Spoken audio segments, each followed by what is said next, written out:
Take a large sheet, एक sheet लेना है, sheet of paper, and construct square root, जैसे हमने क्वेश्चन नंबर 3 में किया था।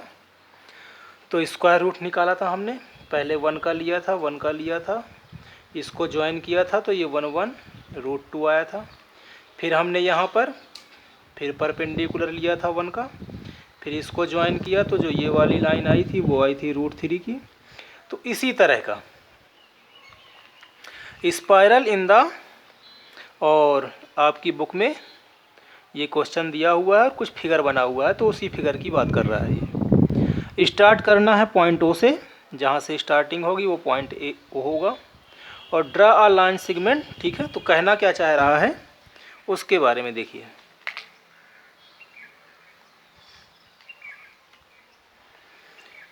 तो एक पॉइंट से ओ से स्टार्ट करना है,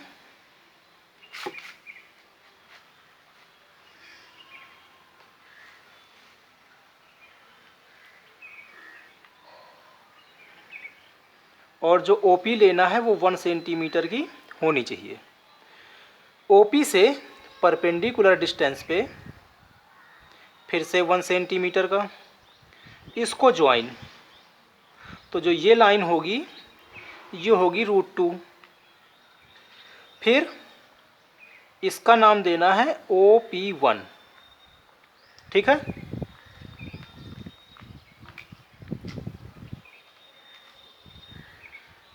OP1 के परपेंडिकुलर फिर से एक लाइन जो अगेन 1 सेंटीमीटर की होगी, और इसको ज्वाइन करना है।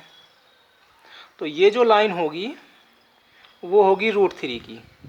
कैसे होगी ये हमने क्वेश्चन नंबर 3 में एक्सप्लेन किया था पाइथागोरस थ्योरम का यूज करके। P1 इसको नाम दे देते हैं P2। इसी तरह से OP3 के परपेंडिकुलर, ठीक है, पहले हमने PP1 को परपेंडिकुलर लिया था OP के, या फिर इसको 1, इसको 2 और इसको 3 कर दीजिए। तो OP1 के परपेंडिकुलर P1 P2, फिर हमने OP2 के परपेंडिकुलर P2 P3, और इसी तरह से इसको ज्वाइन करेंगे तो ये होगा √4। इसका नेमिंग हो जाएगी P4। तो OP4 परपेंडिकुलर नेक्स्ट ले लो, ये भी 1 सेंटीमीटर का ही होगा, उसके अगेन फिर से 1 सेंटीमीटर, जिसका नेमिंग हम 5 देंगे, और इसको ज्वाइन कराएंगे तो ये हो जाएगा √5 का।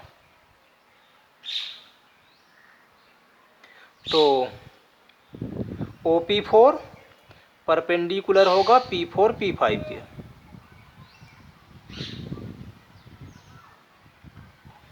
इसी तरह से हम इसको यदि बनाते हुए आगे चले जाएं तो √6, फिर परपेंडिकुलर 1 सेंटीमीटर, √7,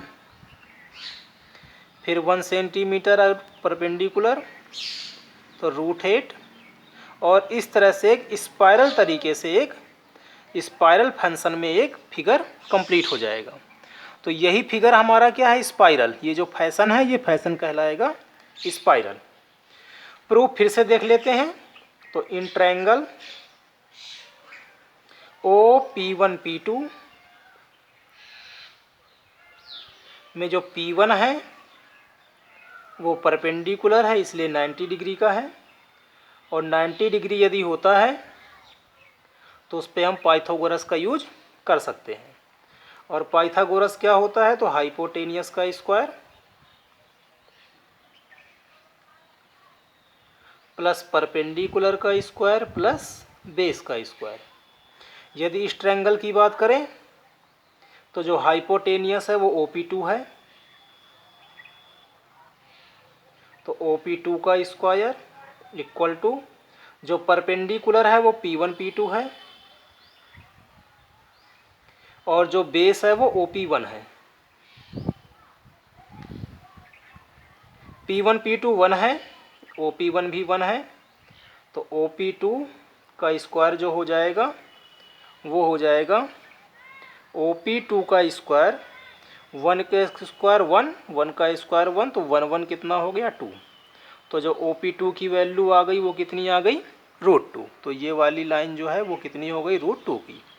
इसी तरह से यदि इस ट्रायंगल का निकालना चाहें आप तो ये भी हो जाएगा, ये हो जाएगा √2 का स्क्वायर प्लस ये हो जाएगा 1 का स्क्वायर और ये हो जाएगी हाइपोटेनियस जो हो जाएगी OP3। √2 का स्क्वायर 2, 1 का स्क्वायर 1, कितना आ गया 3। और यदि यहाँ से स्क्वायर हटाएंगे तो यहाँ पे हो जाएगा स्क्वायर रूट। तो ये जो आ गई OP3 हो जाएगी √3 की। इसी तरह से हम किसी को भी निकाल सकते हैं। और इसी तरह से एक बड़ी शीट में, इसको लार्ज शीट में एक प्रोजेक्ट की तरह आप बना सकते हैं।